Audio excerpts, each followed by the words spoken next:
India हा शेतीप्रधान देश असल्याचा अभिमान आपण नेहमी व्यक्त करतो. मात्र या अभिमानामागील वास्तव दिवसेंदिवस अधिक चिंताजनक होताना दिसत आहे. देशाच्या अन्नसुरक्षेची जबाबदारी ज्याच्या खांद्यावर आहे तो शेतकरी आज अधिक असुरक्षित, कर्जबाजारी आणि हतबल होताना दिसतो. शेतीचे संकट केवळ नशिबावर किंवा बदलत्या हवामानावर अवलंबून नसून त्यामागे सर्वात महत्त्वाचा प्रश्न म्हणजे पाणी व्यवस्थापनाचा आहे. योग्य नियोजनाचा अभाव आणि अपुरी पायाभूत सुविधा यामुळे शेतीसाठी आवश्यक असलेले पाणी अनेक ठिकाणी आजही अपुरे ठरते. अलीकडच्या काळात विकासाच्या नावाखाली मोठमोठे महामार्ग उभे राहत आहेत आणि शहरांमध्ये पायाभूत सुविधांचा मोठ्या प्रमाणात विस्तार होत आहे.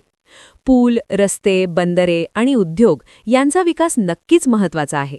मात्र याच वेळी गावागावातील पाण्याचा प्रश्न अनेकदा दुर्लक्षित राहतो. शेतीसाठी सर्वात मूलभूत असलेल्या पाण्याच्या व्यवस्थेकडे शासन आणि प्रशासनाकडून अपेक्षित त्या गांभीर्याने पाहिले जात नसल्याची भावना अनेक शेतकऱ्यांमध्ये आहे.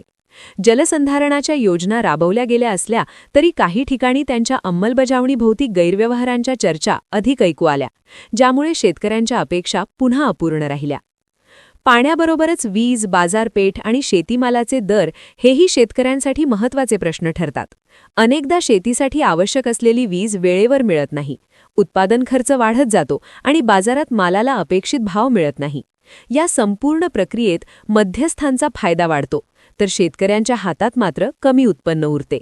परिणामी कर्जाचा भार वाढतो आणि अनेक कुटुंबे आर्थिक संकटात सापडतात.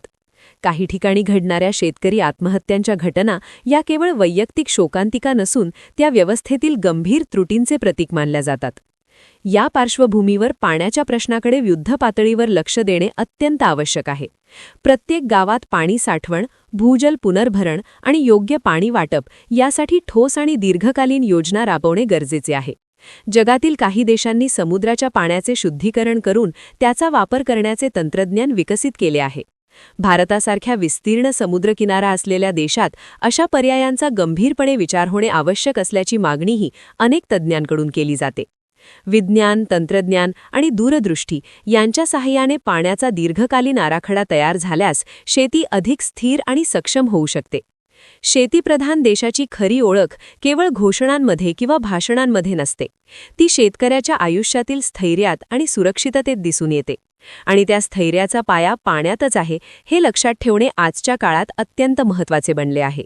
योग्य पाणी व्यवस्थापन, शाश्वत शेती धोरणे आणि शेतकऱ्यांच्या गरजांकडे संवेदनशीलतेने पाहणारी व्यवस्था उभी राहिल्यासच शेतीप्रधान देशाची ओळख खऱ्या अर्थाने मजबूत होईल.